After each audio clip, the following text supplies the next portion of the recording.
Hello, আসসালামু আলাইকুম। প্রতিদিন সকালে আমাদের খাবারের আইটেম প্রায় সেমই থাকে। যেমন একটা সবজি, এই সবজিটা পেঁপে ভাজির হতে পারে, ফুলকপি বা মিক্স সবজির হতে পারে, আরেকটা ডিম সিদ্ধ আর লাল চা অথবা দুধ চা। তো এই সেম আইটেমই থাকে দেখে হচ্ছে কখনো তেমন বেশি একটা ছবি তোলা হয় না।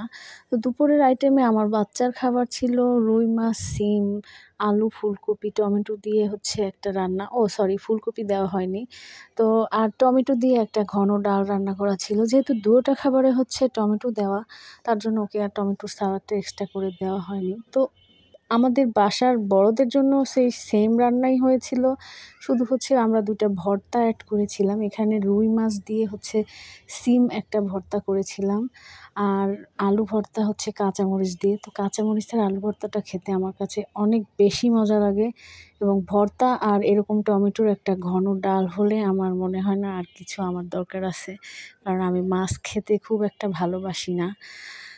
আর বিকালের নাস্তায় ছিল হচ্ছে একটা পিঠা। তো পিঠাটা হচ্ছে আসলে এটা ছাইন্না পিঠা বা মেরা পিঠা বলে। তো পিঠাটা মানে ভিডিও করাও তেমন হয়নি। মানে খুব তাড়াতাড়ি তাড়াহুড়ো করে করা হয়েছিল, যার জন্য হচ্ছে আমি ভিডিও ক্লিপ বা ছবি কোনোটাই নিতে পারি নাই।